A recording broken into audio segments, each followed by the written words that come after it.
I'm assisted by Kate Sheldon, who's hosting this meeting. So welcome everyone to this video Zoom conference of the Licensing Subcommittee.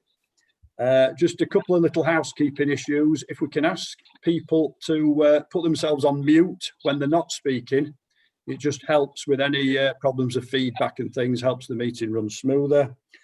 One other thing for Mr. Harrison and Mr. Sinclair, you may see the members and officers looking at either side of the screens. They're not being distracted in any way. They're just simply looking at paperwork on other devices. They have to have them up on other devices.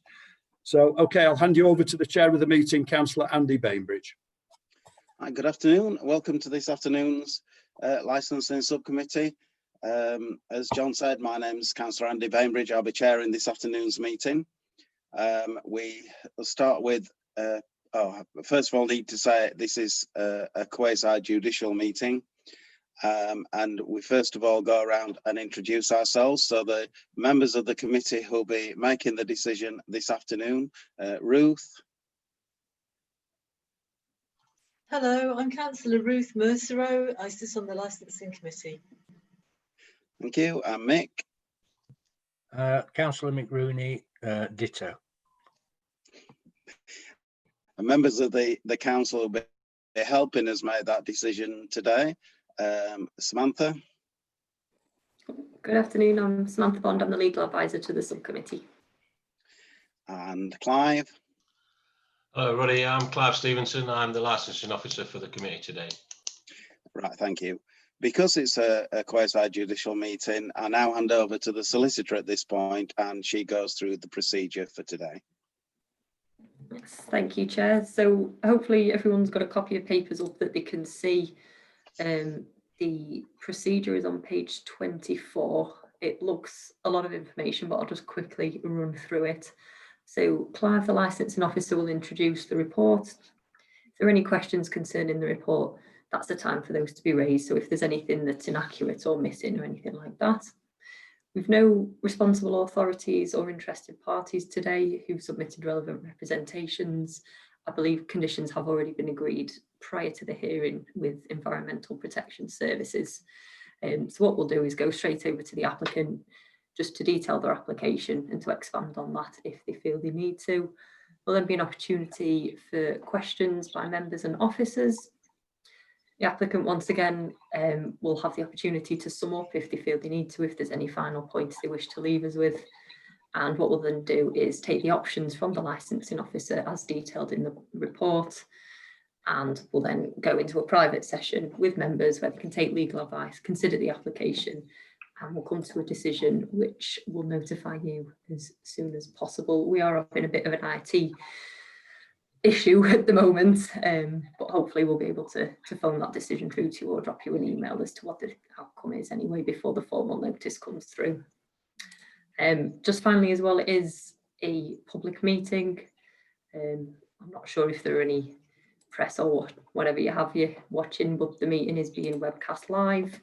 At any time during the hearing, members can request legal advice, so we can either do this in open session as we are now, or in private, where we put you guys in a little waiting room just while they do that, and then we'll come back to you with feedback on the outcome of that. So if there are any questions going through, just shout out, but hopefully that's not as daunting as it looks and sounds. Thank you, Chair. All right, thank you, Sam. So we begin by going over to, sorry, I didn't ask, the applicants have, you have already, the other people present did already introduce yourselves, didn't you? I should have done that as we went round, but you did that to begin with, I think, didn't you? So we don't need to do that. So welcome to the meeting again. So then we will go over to Clive to go through the report on today's meeting. Yes, thank you, Chair. This is case reference number 82/20. It's an application to vary a premises licence of the Beer House 623 Ecclesall Road, Sheffield. The application was received by licensing on the 28th of August 2020 and is attached as Appendix A. The current premises licence are attached, Chair, Appendix B there, because it is a variation. The variation in simple terms is to use the rear of the premises for public access and obviously licensed area, become a licensed area. The reasons for referral, Chair, we've had 3 public objections, namely in the form of 2 letters. Those objectors have been invited to the meeting.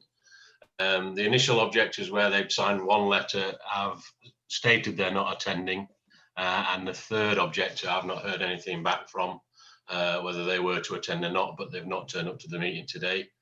There has been agreed additional condition from Environmental Health, which is that customers will not be permitted in the outdoor area after 2100 hours on all days concerned of opening. There's no financial implications, Chair, regarding this report. The legal position is set out in section 5 of the report, and the hearing regulations again at 6 and appeals at 7. Recommendations from the licensing services: you carefully consider representations made, and you take such steps as the subcommittee consider appropriate for the promotion of the licensing objectives. And options I will leave until the end of the hearing, Chair, once everybody's had their say. Right, thank you, Clive. So at this point, if there are any questions on the actual report, anything that's factually incorrect or anything of that kind, this is the time to say it. So Mick, do you have any questions?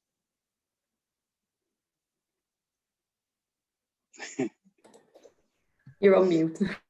Yeah. I'll think get you were it saying right. I'll get it right one day. It's brain, finger, button, isn't it? Something like that. No. Yeah, I thought that was going to be there. Ruth, do you have any questions of the report? Not about the report itself, thank you. Right, thank you. Sam, do you have any questions of the report? No, thank you. Right, and neither do I. So in that case, we'll go over to the applicants for them to set out their case for why they want this variation. Thank you. Thank you for your time. In terms of why we've made the application, obviously due to sort of COVID regulations and providing COVID secure seating, the outside seating is sort of crucial to the viability of the business. So why we've looked to use what is the back rear garden, enclosed rear garden, issue recommendations of outside seating, and also to secure the viability of the business going forward. Okay, thank you. Is that it? Chris, do you have anything to add to that? I guess the only thing I would add to John's comments about the viability of the business is that the property next door to us has similar permission in place, so we're only asking to be treated the same as the business next door. Okay, right, thank you.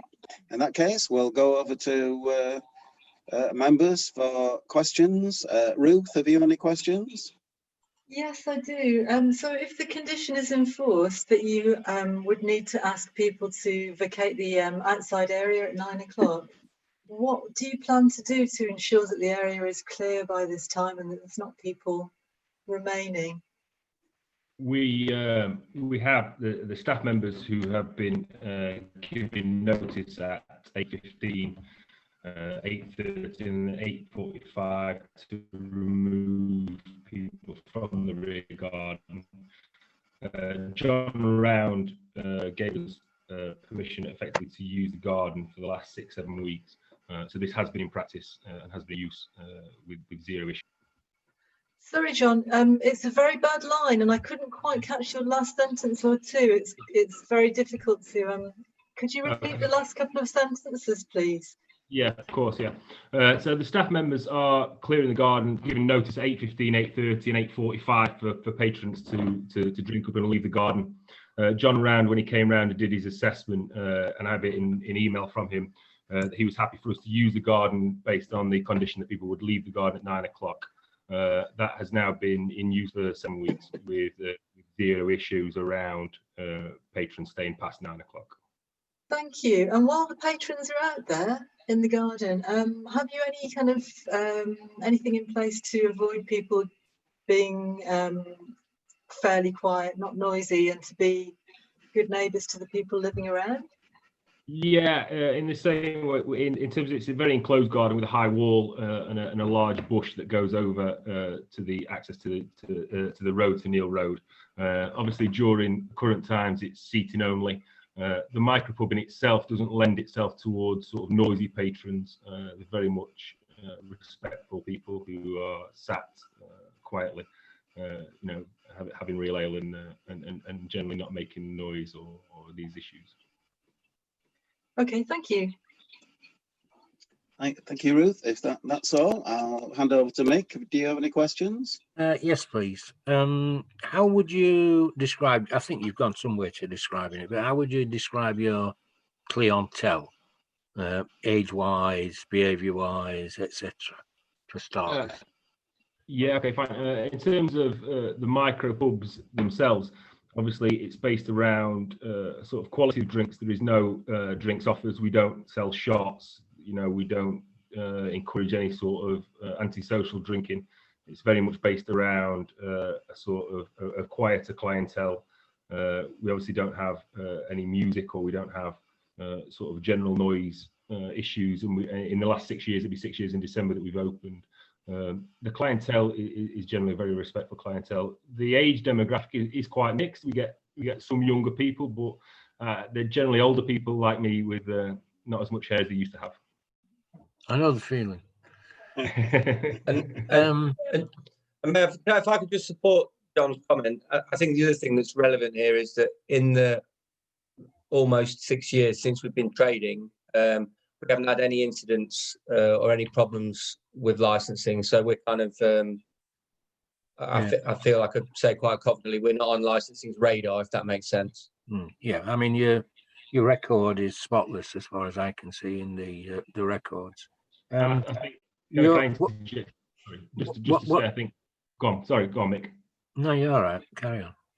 I'll just say, based on the sort of objections, the two objections, one based on Porter Terrace, and Porter Terrace backs onto the Porter Brook, which has the same license as well in terms of outside usage, and one from Steel Road. Nobody on Neil Road has objected to the use, given they had notification to do so, and also the fact that it's been in use for 7 weeks and we've had 0 complaints regarding the usage suggests to me that we're very comfortable, that we are very respectful neighbours with no issues around noise or public nuisance. I mean, I have got a vague idea of where we're talking about, but in terms of your neighbours, how would you? Is it residential? Is it a mixture of residential and shops, that sort of thing? Just trying to get a rough idea of how much potential disturbance you might cause to your neighbours, and sort of allied to that, how many people will you be getting in this? In the garden, how many people can you fit in legally? Yeah, fine. So on the back on Neil Road is majority student lets, and the rear gardens that back onto Neil Road are not gardens. Effectively, they are yards for bin storage. In terms of the sort of breakdown of that, yeah, it's very much a student-led community around there. What was the final point you asked, sorry? It was how many more people will you be able to get into the garden? So the seating for a table of 6, a table of 4 and a table of 4, so 14 total. Okay, thank you. That's it. Done, Chair. Right, thank you, Mick. Did you say that you're next to the Porter Cottage, Porter Brook? Yeah, the Porter Brook is the pub further down. So one of the objections that was based on Porter Terrace, neither of the objections are within close proximity to the beer house. The objection from the Porter Terrace Road, Porter Terrace backs onto the beer garden of the Porter Brook, which is approximately, which also has the same license as our next door neighbour has, which is for consumption of alcohol within the rear garden up till 9 p.m. Right. The reason I was asking, because you're saying about being a micropub, I may be way out of date here, because it's as you can imagine, a long time ago since I was a student. But Porter Brook used to be very much a student pub. It was somewhere I used to go quite regularly. I trained at Collegiate Crescent. Would you say that's still the case? I couldn't really comment on the Porter books, the sort of demographics. I think one of the reasons why the beer house has been successful for 6 years is that we cater to a different market to the other pubs in the area. Has been certainly a slightly different, more maybe disconcerting sort of concerning clientele, where again it's based around sort of higher priced quality offerings rather than sort of cheaper little sort of offerings. And I think the other point, I know John's connection wasn't brilliant. The other point he was trying to make was that the two objection letters which we've had, neither of whom are really anywhere near the pub. In terms of Neil Road is the road that runs to the rear, and we've had no objections from Neil Road. So I know, and we respect everybody's right to object, but when the road in question, where one of the objectors is near to the Porterbrook pub, that's the point John's making, which is a couple of 100 metres away from ourselves. So I know everybody has the right to object, but we found it, obviously it's a very difficult time for businesses. We found it quite frustrating that the objections are coming from people that aren't really anywhere near to the pub, if that makes sense. It does, thank you, yes. And the point of my question really was, I do understand what a micropub is, and that if Porterbrook already has this and they have a younger clientele, shall we, and they're not having too many problems, that has to go along with the fact that yours will have none at all by comparison. So that's all I was trying to ascertain, because as I say, I have memories of Porterbrook, but from a long time ago. But if it is a student pub, that's very different from the sort of pub that you are, and with a potentially a clientele that may cause more problems. Yeah, I agree. So you should be okay. Right, thank you. Yeah, I agree with that, Andy. Right, in that case, Sam, do you have any questions? It was just a quick clarification because I missed it. Sorry. In terms of the additional seating, did you say 14 tables or 4? No, three tables of 14 people, a table of 6, 4 maximum. All right. Well, thank you. That was it from me. Thank you. That was it. All right, thank you. Clive, do you have any questions? Just a couple, if I may, Chair. Yeah. I know, John and Chris, you mentioned your neighbours have got a similar licence or have a licence in place. Who are your neighbours? Because obviously I've heard Porterbrook and Cottage, etc. But what is the neighbouring business? It's La Patisserie, which is a cafe, restaurant, bar. Okay, so it does serve alcohol, and it serves after normal business hours would be. Yes, it serves alcohol through the day and is allowed to sell alcohol for consumption on the rear guard until 2100 hours. Okay, and just a final question on, obviously this is a variation to your current licence. Are there any intentions? I mean, what's your intentions when normality returns, if it ever does, to actually using? Would it become a standing area outside, or would you maintain your sort of demographic of seating people out there only, or would it become a then seasonal area as a sense of summertime? Yeah, I think obviously it's difficult to look too far into the future. But in terms of the standing area, there is not much capacity for standing area. We wouldn't certainly, if times return to normal, I don't think we would insist on seating only, as that would be quite difficult to police in any bar or cafe restaurant. But in terms of the space, it wouldn't be very comfortable for people to stand around. So it would generally be a seating area, but it's not something that we would look to restrict. Thank you, Chair.